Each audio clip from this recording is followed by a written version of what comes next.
move. He's got the bounce. He's heading it off his own. He leads the charge. That's so done. Elliott hits it over the grandstand. And New Zealand are in the World Cup final. New Zealand, they win the cup.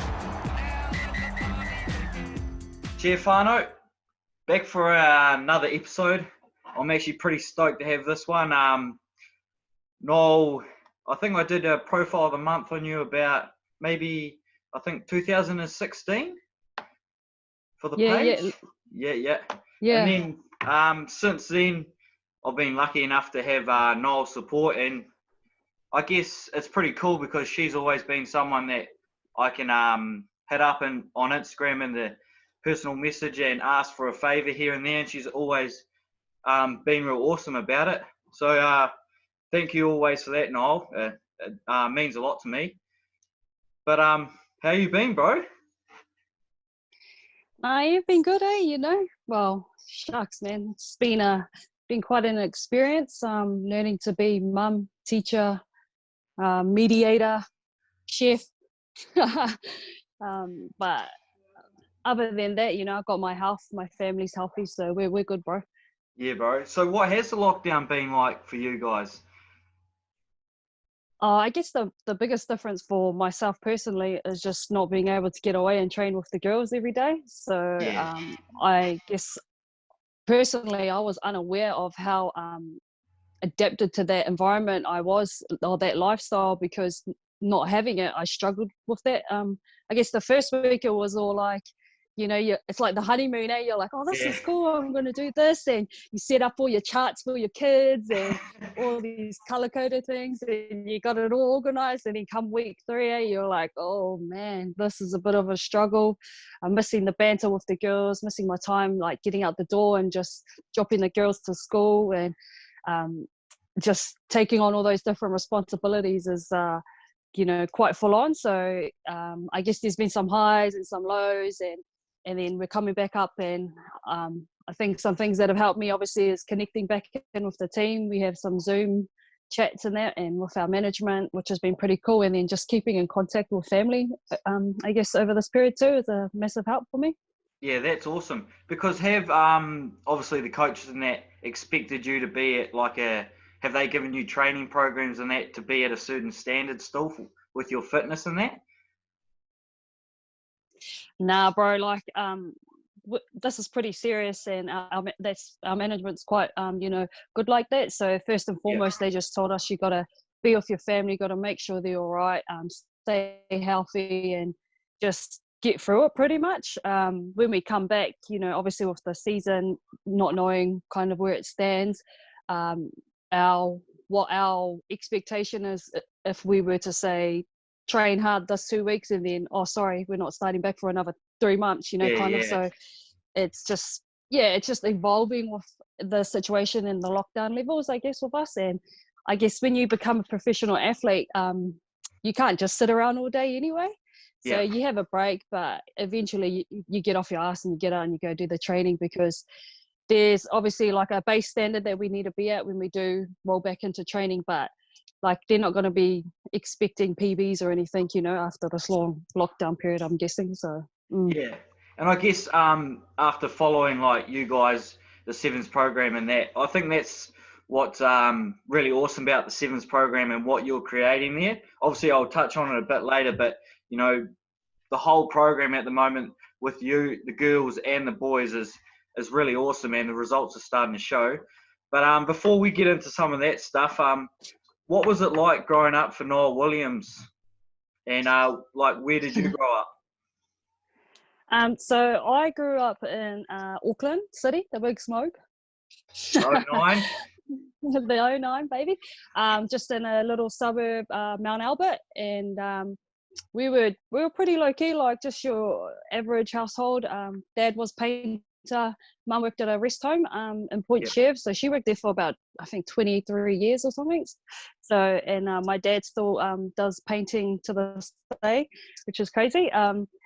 And life for us, I guess, it's just like any other Kiwi family. Like, well, most Kiwi families, we grew up playing around a rugby ball, and we all got chucked into athletics because my parents wanted to keep us off the street and keep us occupied.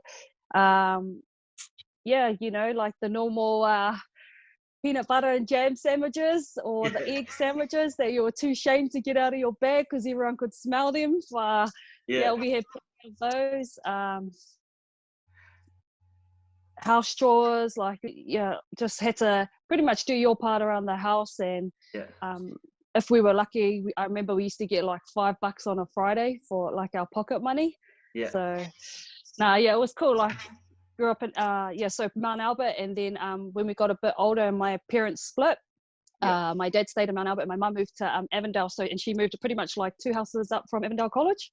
And so my sister and I, we went there, and we went to Avondale Intermediate, which was crazy because we actually had our whole uniform ready for Wesley Intermediate and over by Mount Roscoe there. And pretty much like 2 days before, obviously they split, and so we had to go get a whole uniform for Avondale Intermediate and go there, me and my sister. And then both my brothers went to Mags still. They just stayed at Mags in Mount Albert. But I always remember because we had to get a second-hand tunic for Avondale Intermediate, and we didn't have enough time to alter it or anything, so it went all the way down to my ankles. And me and my twin sister, like, we walked into Intermediate on the first day, and everyone's tunic, like the girls were all just above their knee, and so straight away everyone like looked at us like, oh, are these two all good? We were all like, oh, like, man. So we went home straight away. Mom, please, can you cut our uniform?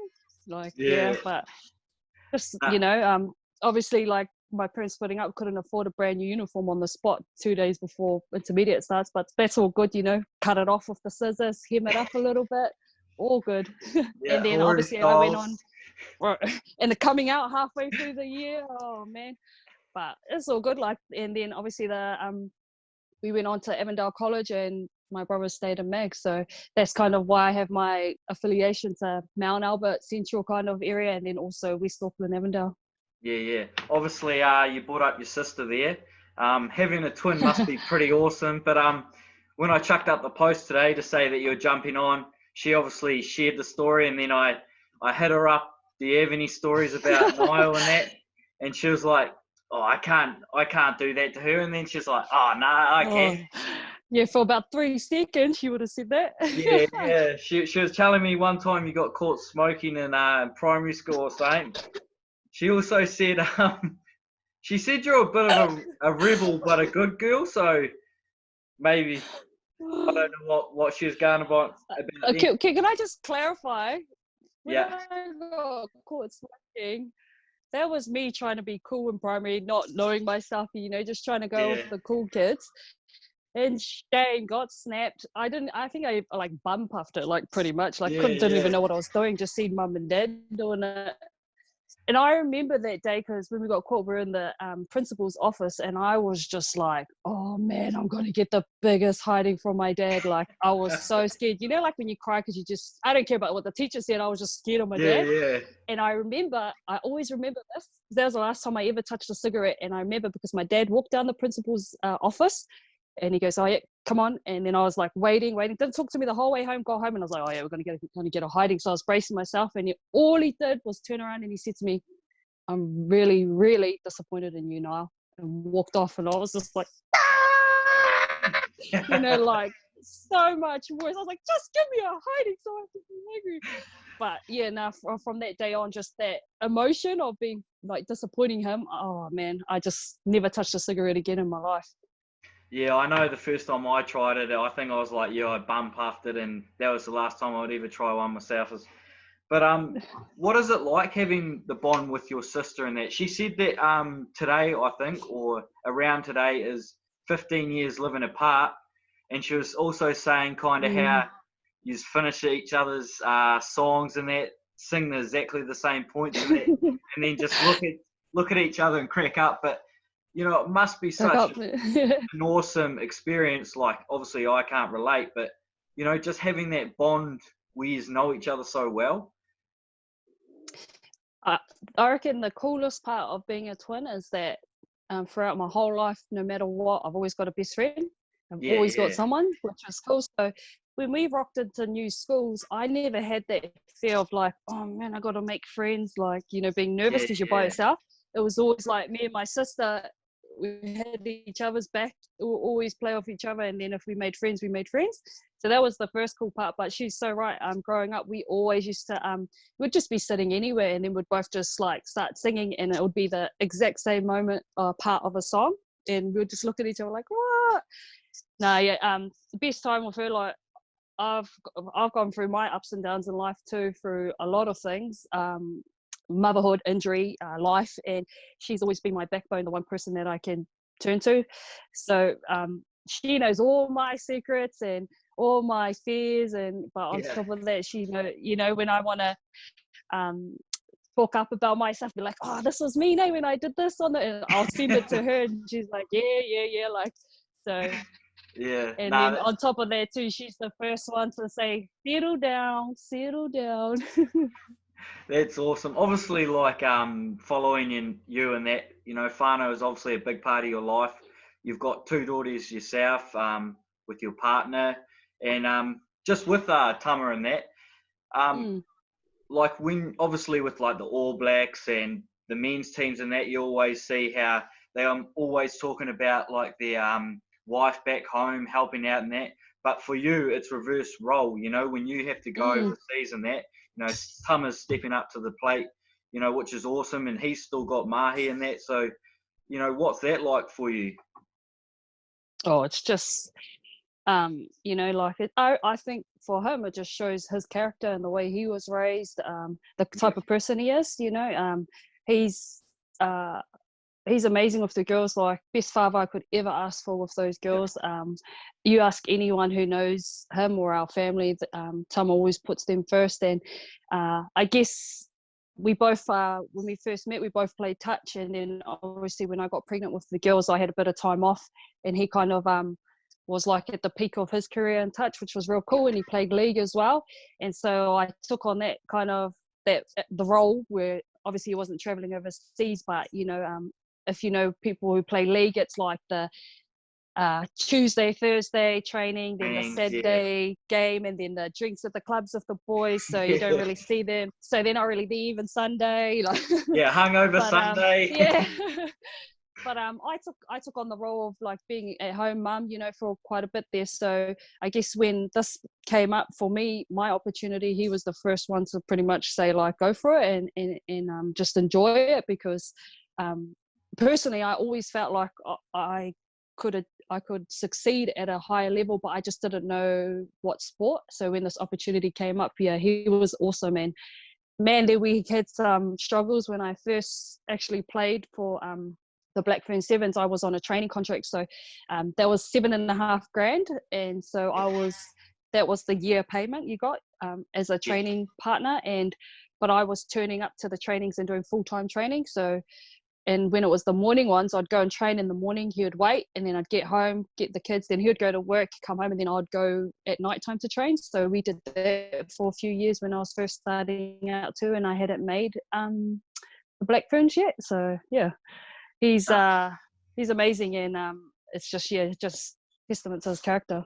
No, that's awesome. And also, like you've spoken before, how the Seven Sisters and that help you out, and how the team management move the training half an hour back. So again, that's just showing like how awesome this organization is, because they're not for one, they're for all. Leave no one behind in that. And that's awesome. Also, obviously, I know everyone on this page would agree with me. I'm a big Sonny Bill fan, and then I became a big Niall Williams fan. What is it like being, obviously to you, he's just Sonny Bill, the brother, and I've seen interviews and that where you just, you're paying each other out like you pay your sister out. But what has it been on like a professional kind of level to be able to bounce ideas off Sonny, like have, say, you're giving him tips and he's giving you tips? What's that been like? Yeah, I guess for the first part, when I first kind of went professional, it was amazing to have him, because he just gave me lots of like little tips, mainly around the importance of looking after your body, and because I was obviously an older player, so the more you look after the body, that you have more longevity in the game. So that was real important for me. I guess another part too was just watching how he conducted himself on and off the field. And he obviously had to go, he was a young pup when he first started, and now he's obviously a mature man who knows himself inside out and what he needs and lives for in life, and watching him go through that growth. I guess I was lucky that I came in probably in this part of my life, so I can see all those mistakes he's made and not have to make those mistakes and already learn from them. So I guess that was valuable for me. And then another part too was just having someone who understands, because everyone can understand it's a hard job being a professional athlete, but until you're actually a professional athlete living that life with kids and a family, it's different. And so for us, it's like that mutual understanding. And so when I would go to him with, I'm feeling this way, or I just can't train right here, but he was like, oh, maybe you should think about this, or maybe this might be affecting you. So lots and lots of learnings from him, and still to this day, he's just so because so many people look up to him, and you can see why, and you feed off that. You just want to be like that too. And it's cool. It's been amazing. That's awesome. And I guess for me personally, obviously I followed Sonny Bill, the athlete, first, but I feel like you say, as he's getting older, I think I respect him more as a person than an athlete. And I think even for yourself, I think on the similar to the way I respect you is like off the field just as much as on it. And it's just the way you're carrying yourself and, how you're helping people, giving out tips. And it's just like, it's actually awesome that athletes these days are doing like similar things to that. And that's a huge credit to both you and Sonny. So, that's awesome. So now we're going to throw it back, obviously, to the touch days. Yo. I didn't really, I didn't know much Niall Williams, the touch player, but what was that kind of like for you? Like, did you make your way through Auckland, then to the New Zealand mixed team? Or were you mixed? No, I played New Zealand women's, but I always played Auckland Open Mix. Yeah. So what was that like, earning your way up through the journey and that, just through your career and that? Yeah, that was probably about a 15-year journey. Yeah. And so I spent my whole life playing touch, and I just played down at a local module. And then from there, Peter Walters pretty much scouted me out and asked if I wanted to go play for his club team, Galaxy. Yeah. And I said, well, to be honest, I said, why would I play with you? Kind of like in my head, because I was like this cool little, 13-year-old. I was like, oh, why would I play in your club? My club, we win every year at the module. But my actual coaches of my other club team, which was just a family team, they said, bro, that's Peter Walters. You need to go play with him. He's like the man. And so I was like, oh, okay. Because I was new to touch. And so I said, oh, yeah, sweet. I'll play. And he goes, yeah, I'll pick you up. We have trainings. And I was like, whoa, trainings? Like, serious? And then actually, I ended up playing with him for that first year of touch, and we won. And I was thinking, man, our team used to win everything. And then I realized we were B grade and they were A grade. So yeah. So, but he took me under his wing and he taught me a lot. And he pretty much, I was like his second daughter besides his actual daughter, Kylie. And me and her were like best mates, and we just played under Pete. And so he just said, sweet, you're going to be playing Auckland Open Mix Nationals. And I was like, oh my God. And I was only 15 at the time. And I always remember it because we played Fair Plenty in the final, and I went to a drop-off, and it had like some of the greats in that team, like Korpai Irahia and Cecily Stanton, and just playing against like people that are legends of touch. And I was like this young 15-year-old, and just from there, I loved the sport. And what really drew me to it was playing mixed, because I love playing against boys. I think it's probably growing up with brothers. I always because on mix, you always try and get that mismatch with the guys on the girl. Yeah. But I used to like go to the guy side. Like I wanted Private. to be, yeah. Yeah. And so, I don't know, it's just me, no fear at that age. When I think about it now, I'm like, oh my God, look at me playing with like New Zealand players and I'm 15 years old. Like I must have thought I was the shit. But and I just pretty much just followed Pete. And I think the first kind of decision I ever had to make growing up was the first year I played at the Nationals, and I remember I got selected after the Nationals to either I got picked for the Open Women's New Zealand team or the Open Mix. They both wanted me to go to their trials, and that was the first time Pete said, because he's always like, you're playing here, you did it, like like a dad. Yeah. And then he said, I go, oh sweet, so what team am I going to go trial for? And he goes, no, that's up to you. And I was like, oh, what? And so it took me ages, and I ended up, for myself, I wanted to be more of a leader and like a playmaker and driver, because obviously in mixed, you're more of a support role. Yeah. Like you're very important, but you're not the shot caller on the field, doing the plays. And I felt like that was kind of more me. So I ended up going with the women's team, and I made that team. And my first year I played was 2005 at the All Nations. I remember in Christchurch, and I played right through till, obviously I had a couple of years off when I was pregnant and I had an ACL recon, but besides that I pretty much played right through to 2015. Yeah, me. The last World Cup. Yeah, so yeah, long journey in touch. No, that's an awesome journey. And like where you are now, do you think the player you are has a lot to do with your touch? Oh, 100%. I would not be the sevens player I am today because without touch. Like, there's just so many. One thing that I don't understand is how we don't have a pathway, like a better pathway from, touch. Well, the touchies are probably like, shut up, like trying to steal the players, but from touch into sevens. Yeah, like, because the only difference in sevens literally is, obviously there's 7 versus 6 on the field, but obviously it's just the contact area, like a tackle and a ruck, and working around that. But everything else is exactly the same. Like you got a big field, you're trying to create space for other people, footwork, catch and pass, all of that is just like so important, and all of those skills transferred over for me into sevens. And so basically I was just learning how to tackle and the rules. Yeah. Yeah.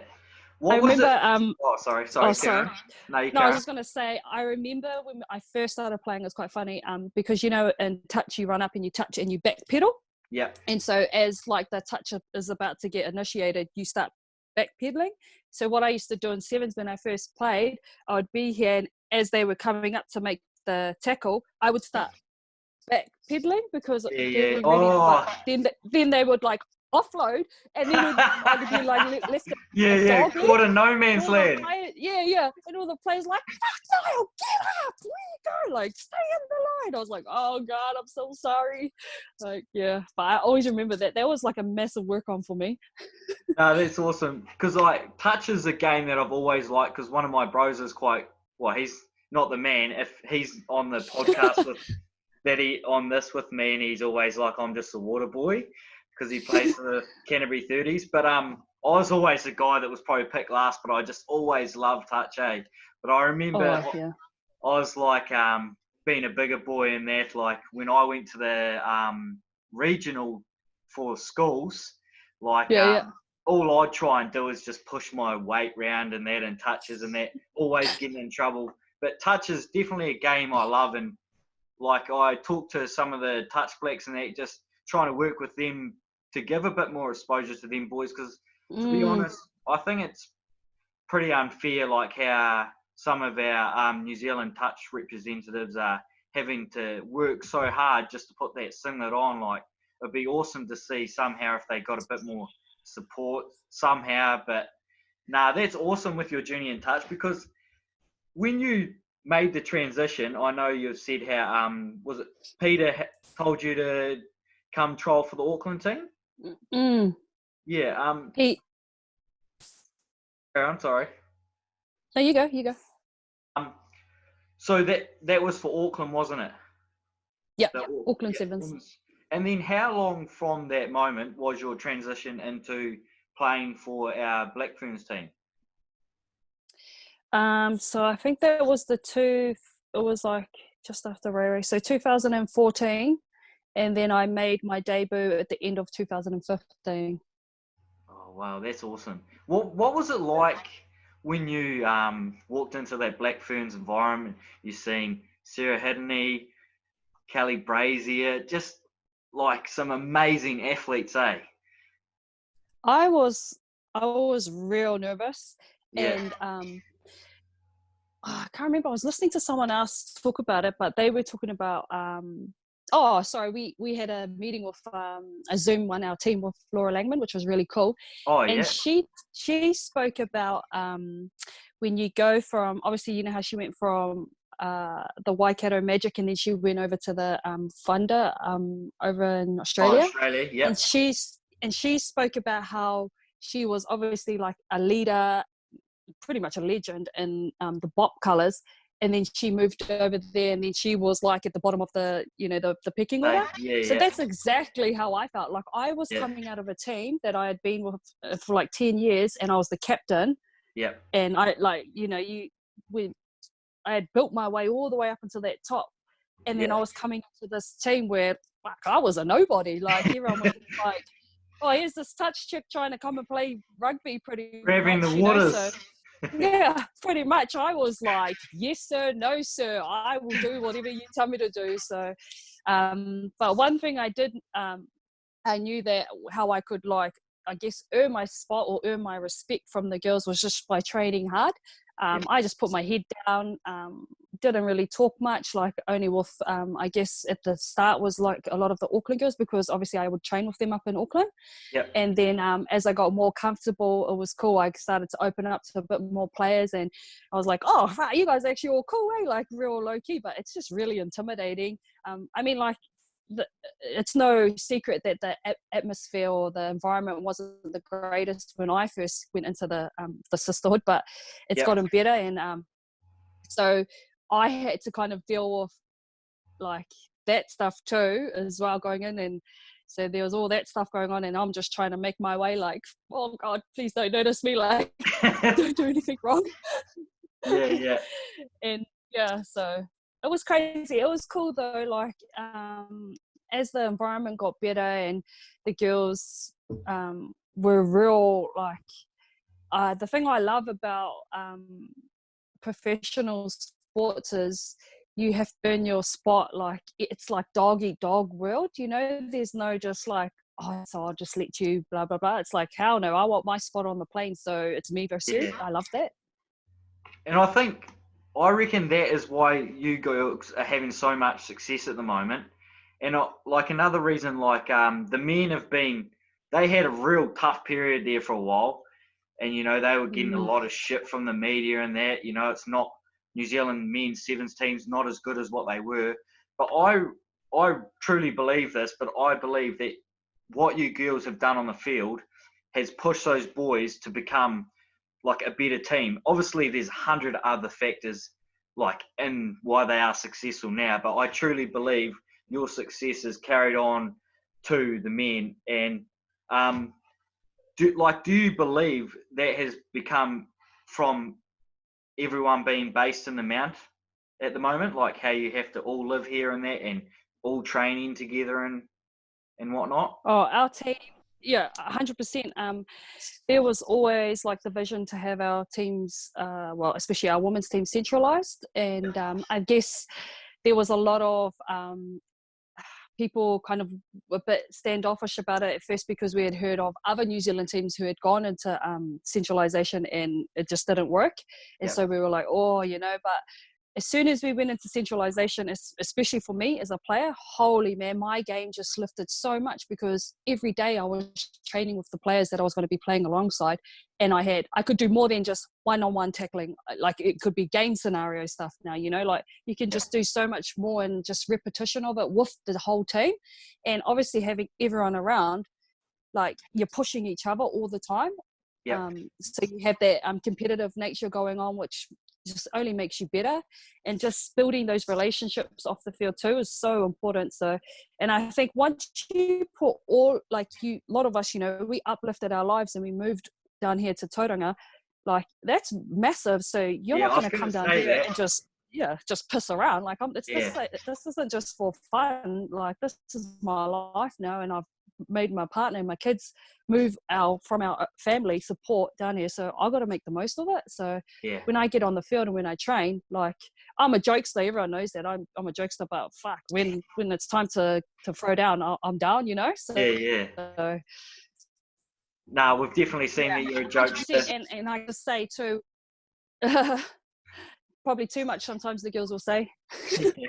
I've seen the screenshots you shared of when what was it when your trainer's talking and there's that one Oh, person that's not listening and I then you take just the got piss out roasted. of our trainer because because he always like before we start our gym session, he'll be like, yeah, all the girls come in, and he'll go over all the stuff and blah blah blah, and he'll like, sweet, any questions? And like, because the whole time I'll be like trying to make eye contact with girls to just make them laugh and stuff, and then I always Yeah. just like put my hand up, like just for shits and giggles, and he'll just be like, no. And it's just like I'm always that person. I think too, because like for me that's my like release spot. Yeah. When I go there, I'm just Niall the rugby player. I don't have to worry about my kids and Yeah. my home responsibilities. I can just focus on being a player and being with the girls and just enjoying the banter and that time, because I know it's going to come soon. It's going to come to an end and I'm going to miss it, so I'm just Yeah. enjoying it while I can. I think that's important too, eh? Like it can't be too full on, otherwise I reckon players would like fall in love away from the love of the game when it's just boom, boom, boom. You got to have a little bit of banter, and it is actually awesome to see what your Seven Sisters are doing, and you can tell from a mile away just how much that team glows and vibes each other. But for you, what was it like hearing your name selected to go to the Olympics and represent our country, but not only for yourself, but having your brother stand next to you, like, man, that's incredible, eh?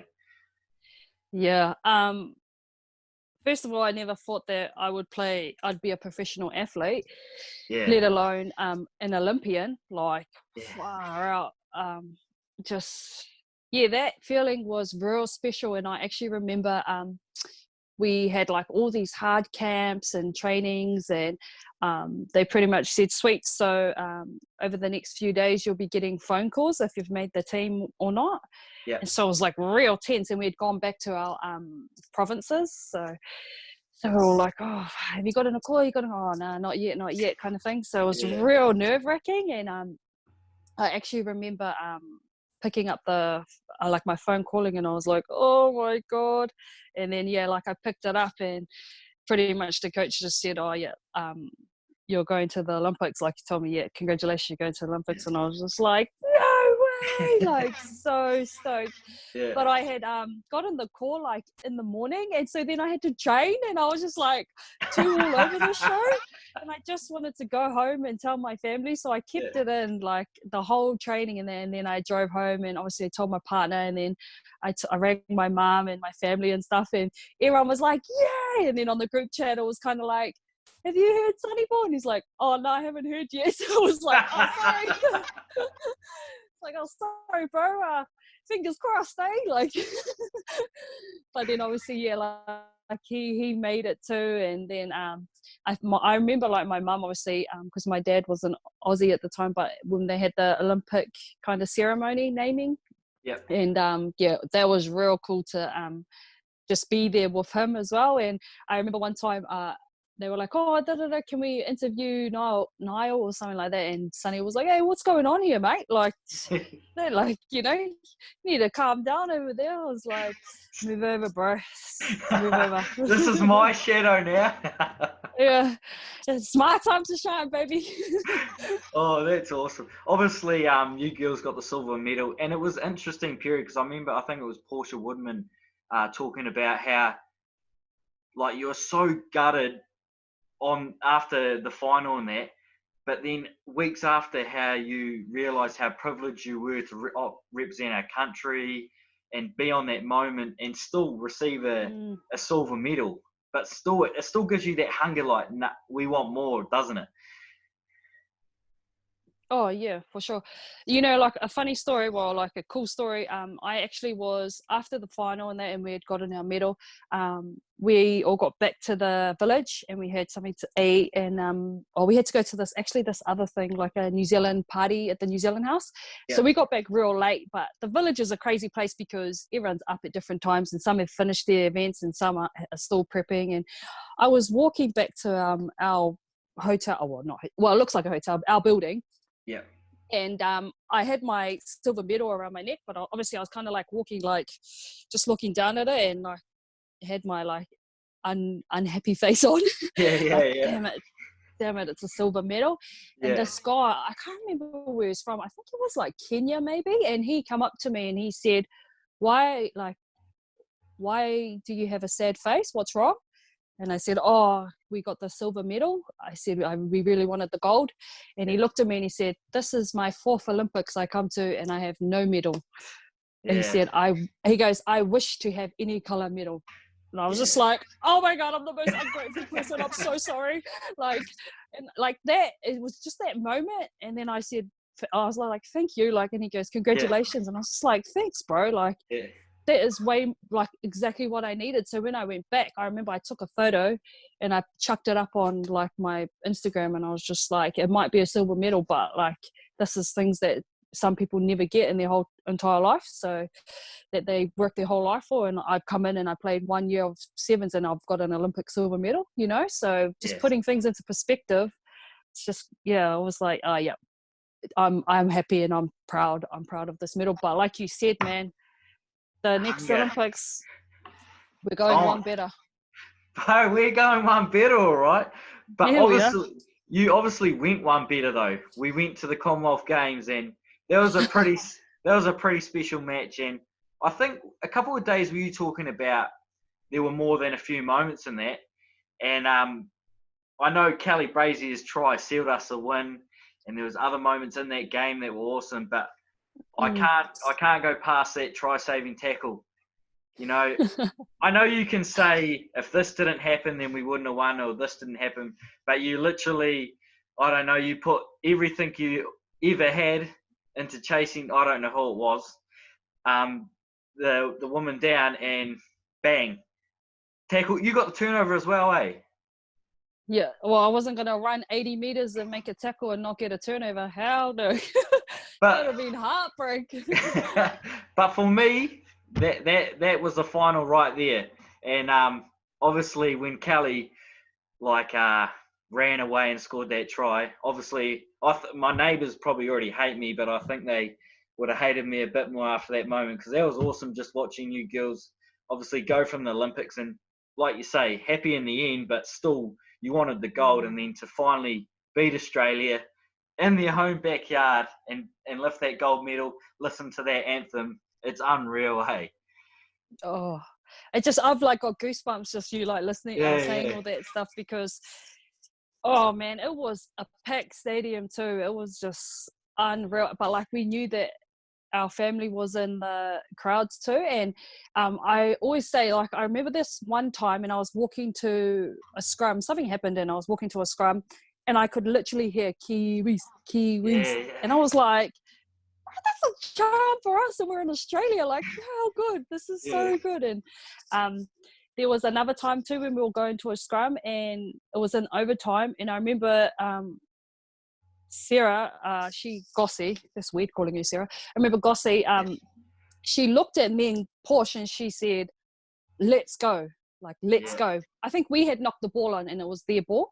But just like, and I remember because I was going, fuck, like we obviously don't want to lose possession of a ball in overtime, you're fucked. And so I was just like, oh man. And she just looked me straight in the eye and she was like, let's go.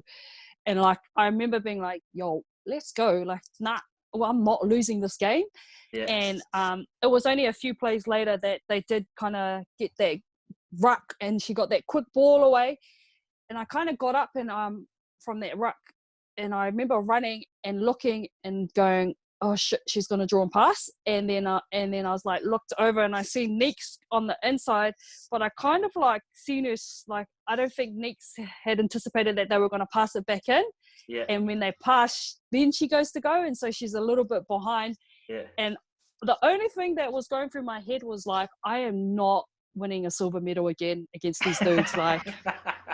Like there's no way. Yeah. Like what I have inside of me now, I'm gonna just use everything I have to make that tackle, because I don't want to be crying, sad ass party, got a silver, like, you know. I just was like, nah, not having any of that.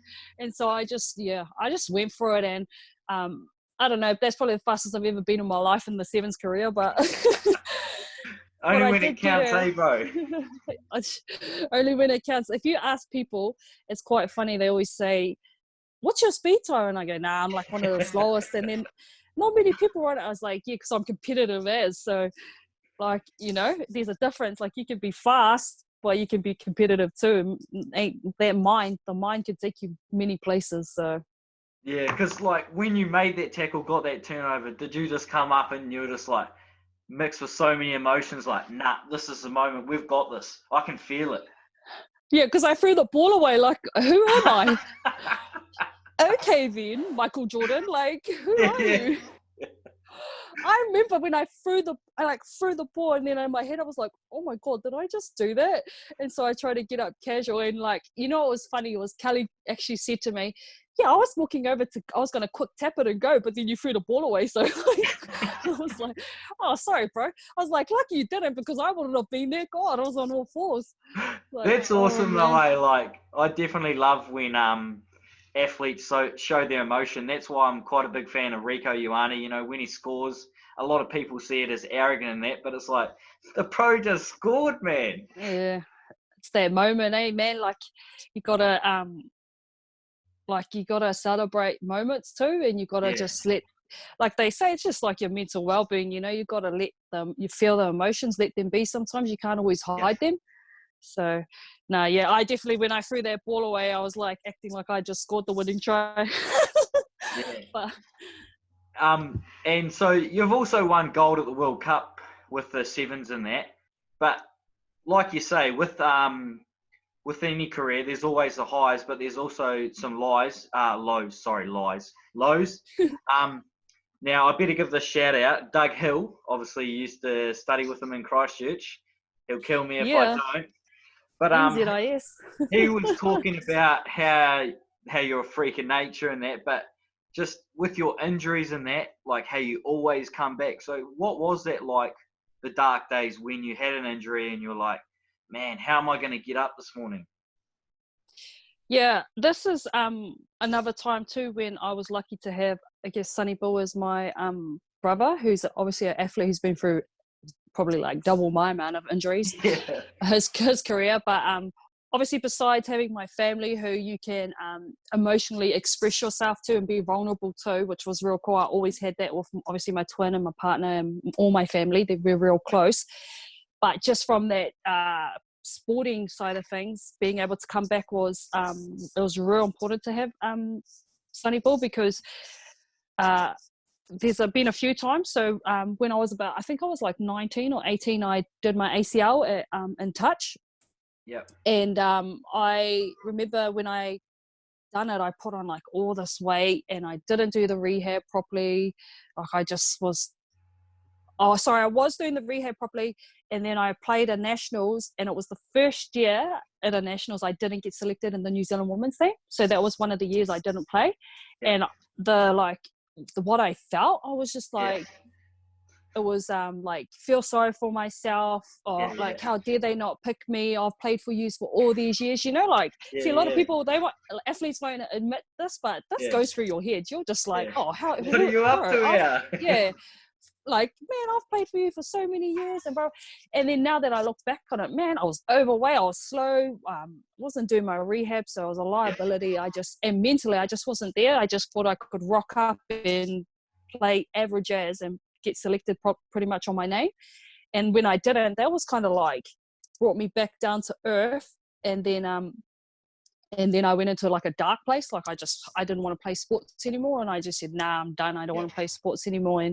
And pretty much, like not many people know this, but Pete Walters, he had this, he does this tour where he goes around like all of Europe and stuff like that. And it's called the New Zealand Academy. And he said, look, why don't you come on this? And it's not about winning. It's about, we go and we coach all these national teams. So you coach like Spain, Italy, all the teams in Scotland, Wales. And we went all around, and it's about building relationships and connections and just having fun. Yeah. And like, because New Zealand is so far ahead of those countries, it was more about taking a group of people who are going to be good together and enjoy and can coach well. And regardless, you're probably still going to beat like their national size. And that honestly just brought my love back for the game. Like I just made so many friendships on that tour, and Tama came too. But the thing was, that trip, it was like $9,000 each. And Sonny, he paid for me and Tama to go on it. So he forked up because he knew, like he just said, you need to go on it and you need to just get the love of sport again, because he could tell I was in a dark place. So he paid for us to go on that trip. And I know he's like probably like, don't tell people, but that's like the stuff that he done, and he did that for me. And then when I got back, he said, look, I'm gonna be playing with Canterbury. It's just me down here. I want you and Tama to move down, and like pretty much like, so I would just be like the person who we did all the washing, the cooking, and that. And then he said, and I'll hook you up with a personal trainer down there. And our hotel is right next to a gym, and you can go to that gym and just get back into shape. And so I did, and I stayed down there for 2 years, and that's obviously where I met Doug in there. And I went to NZIS too, and I got some certificates and diplomas and just a little bit of stuff down there. And I got into the best shape I'd ever been in. And when I came back up, everyone was like, what the hell happened to you? And so I went to nationals and made the team, and from there didn't look back. So through injuries, and that was obviously from that ACL, that's just one story, but in sevens too, I've had to come back from 2 shoulder recons. And that was like more so not I didn't hate the sport sevens because I was barely in it. So me, it was more of a mental block. Like I was just like over injuries. I was like, oh, I've done my shoulder again. I already know like what I'm going to have to go through plus more, because obviously I didn't do enough the first time around. And I was just down and out. And Sonny just kind of put my life into perspective and said, and this is kind of the way I still live today. He said, you need to look at sports as being like your bonus in life. So your life is what you are, it's everything. And he was like, man, you got 2 kids, a partner, like a loving family, what more could you want? Like you've already got it all. And then you look at rugby as a bonus, so then if it ever goes, it's not like your whole life comes tumbling down. And so I kind of took it from that perspective, and he just said, it's going to be what it's going to be. Like you either choose to try to get your shoulder right and carry on, or you don't. And he just said, I know that you're willing to work hard and you've got way more to give, because obviously it was just the start of my sevens career. So I did, and far lucky I did, because man, I've had some good times. It's nuts you actually say that, because obviously a lot of people know that after we lost the World Cup, how they were in the review and it went round to Sonny, and how he said how he wasn't really upset because he still had a family to go home to and all that. And I guess that's another reason why, like, someone like me, I respect them so much, because I've never, like you say, if you don't know what it's like to be a professional athlete till you've been in that environment. But for me, like, my life revolves around sports, but I've had to learn, having kids myself, like sometimes you just got to switch off even as a fan and really take what is important in life. And it's awesome that you say that, just hearing those different things and how they relate. It's been awesome having you on, but before you go, I've still got a few things for you. I've got a tough one for you. Tama will love this one. All right. Start, bench, cut. Okay. The Warriors. Start, bench, cut. Start, bench, cut. Oh, yeah. Warriors. The Roosters. The Tigers. Oh man, what years are we talking about? You can't just throw a team more. You're gonna throw me under the bus. Start the Roosters. Oh, Uh, bench the Warriors, cut the Tigers. See you later. See you later, Tom and the Tigers. See you later, bro. Oh, I love that one. Ninth place again. So we had some questions come in. The first one's from your sister. Where do you see yourself in 5 years? Firstly, hopefully a couple more kids. Nah, me. I definitely want to have more kids. I'm probably not a person who's like real like planned out in life. I've just gone off the flow. So hopefully something still involved in rugby or touch somehow, like giving back to the community. I'd love to do some maybe World Rugby Ambassador work once I retire from Sevens. That'd be cool. And definitely my main thing I'm trying to work on is something to do with youth. So just in that space where it's like working at a boys home or like a troubled youth, or it doesn't even have to be troubled, just anything to do with youth, like any programs out there, just trying to explore my options.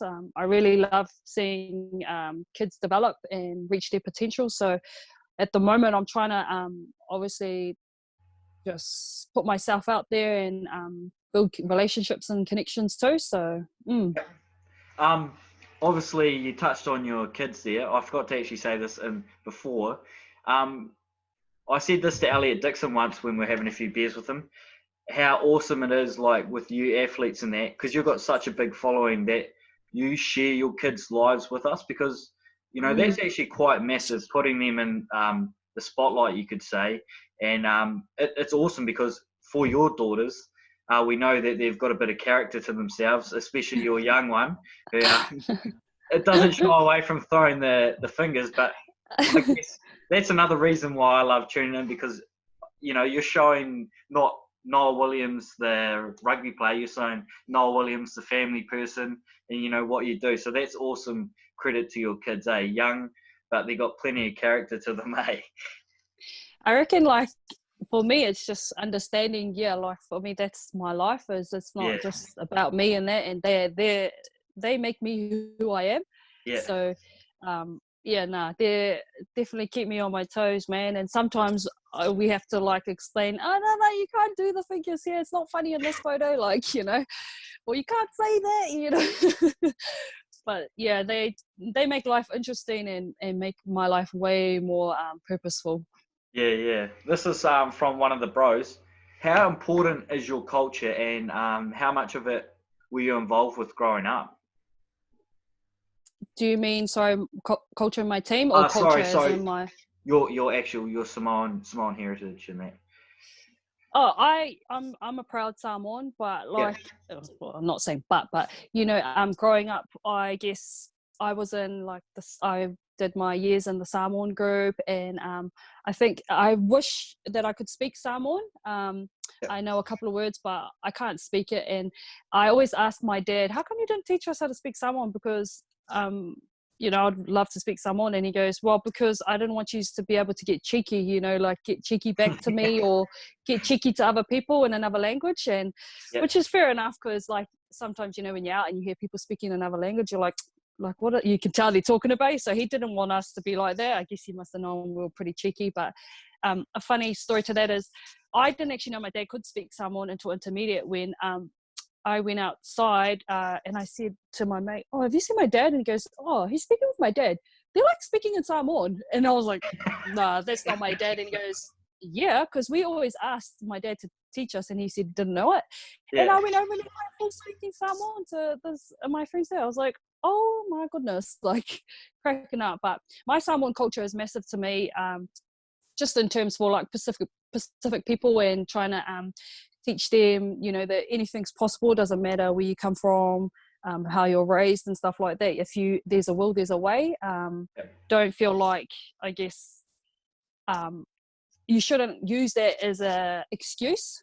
I didn't have this growing up. I didn't have that, blah, blah, blah. Like, I mean, my family came from pretty much nothing too, and we just made the most of what we had.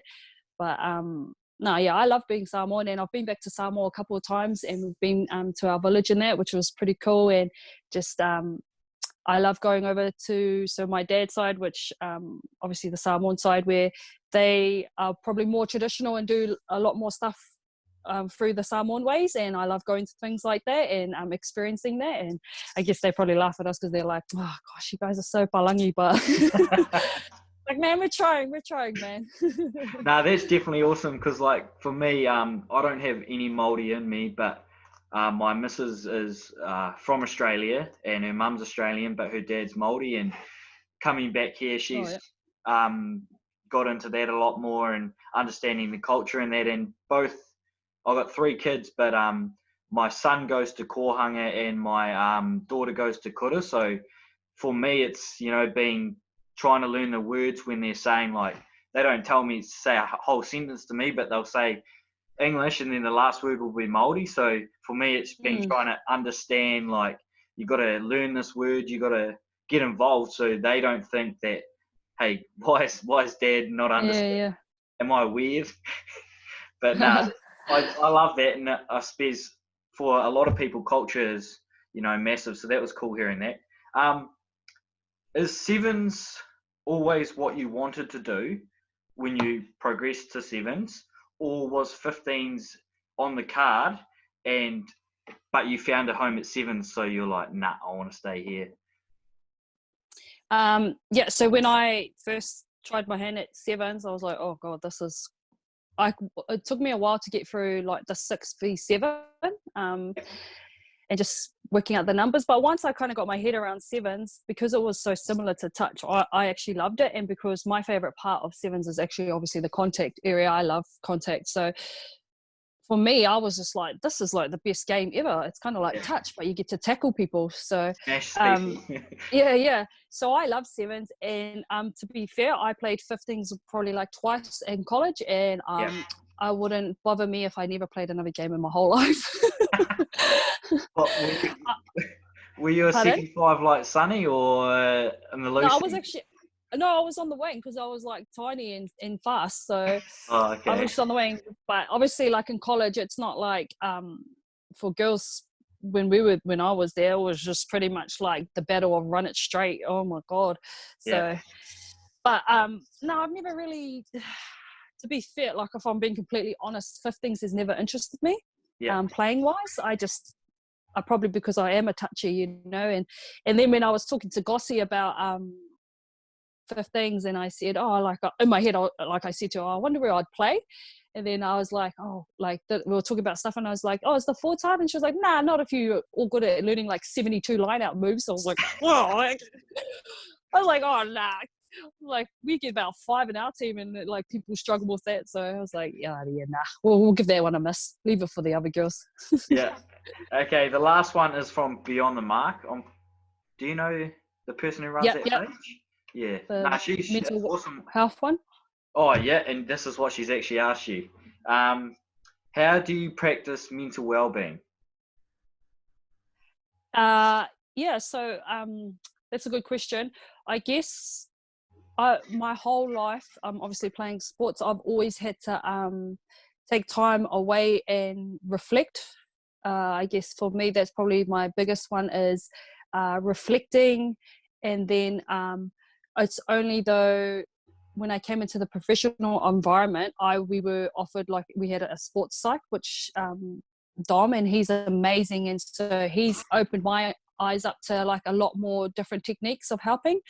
And so I do things like mindfulness, like not very often, but I do take my time when I'm on tournament or on during the week or whatever, and I have to have like moments by myself where I just reflect a lot. And another one that I like doing is writing down things like that I'm grateful for in a book. So that's another way that I practice my mental health, and makes me put my life into perspective, and that things, like, it's obviously not as bad as I think it is sometimes. And the biggest one for me too is communication. So being able to talk, and talk, whether it's with Dom, our sports cycle, for a family member, just that release and expression for myself helps me mentally big time. So a cool thing that I actually got from my oldest brother, my brother Sonny, was we do a lot of thing at the table before dinner with the girls, and it's something that you're grateful for, something that made you happy and something that made you sad that day. And it's not like, so they say, oh, like, what are they grateful for? And then I was happy when we brought the lollies at the dairy or whatever. and then they might be like, oh, I was sad because you didn't, like, for instance, say you didn't let us go to the shop and buy lollies. And then like it's cool because then you can say to them, well, you know, like some kids don't even have shops to buy lollies or blah blah blah, and you can put like a little bit of perspective in their lives too, and they're like, oh yeah, like, so yeah, that's a little cool thing that we do with our kids as well. But yeah, well, I want to add one more. How many, this is from me, how many more years do we have in your young legs representing our country? Oh, well, you know, COVID-19 just come in here and want to be the COVID-19 said to everyone, look at me, I'm the captain now. So yeah. I guess for me, I was always thinking about doing another year anyway, but more so kind of like obviously for rugby, but I wanted to look at my options and studying as well and that. So I guess another year is definitely on the cards, obviously. And for the Olympics, like I'm not leaving now. But if I can, a year after, if the old knees, if it's still game, it's still game. You know, I'm never going to have this lifestyle again. So I'm going to make the most out of it. And one thing I know for sure is that this is living the dream. And I've worked before I've done this. So a lot of the girls in our team, they come straight from school, whatever. They don't know reality, you know, and that's nothing against them. But I know what it's like, the big bad world. And nobody's giving you 3 bags of gear and letting you fly business class and staying in these $1 million hotels. So I'm definitely ride this one out as long as I can. But in saying that too, I'm not going to be someone who's like, I don't want to be on the field and people are like, oh, come on, mate, you passed your time, you know. I'm too competitive for that. And I think I have enough honest people in my family, my circle to, you might want to start looking beyond rugby. So, yeah, hopefully a couple more years, eh? No, that's awesome, bro. Thank you so much for this. Man, that was actually the first time I've interviewed someone, and I was actually pretty nervous the whole time. Like, but I think just like obviously how I was saying at the start, how I've like looked up to you and that. So it's like it's pretty weird, like me getting this opportunity to ask questions to people like yourself. Do you know what I mean? Just because I'm Shannon Tuddy, Chosen Family Sports. No one knows me. Do you know what I mean? So. Bro, you'll be surprised. There's a few people who know you, especially in our circles, man. Like everyone's like, "Hey, bro, did you see the bro put up on the?" And everyone's like, "Yeah, the Chosen Sport." So you're well known in our circles, bro. And obviously it's because you put up good content. So keep doing what you're doing too. Like I say, it's awesome, and thank you very much. Sweet, bro. It's been a pleasure. You're a good dude. Cheers.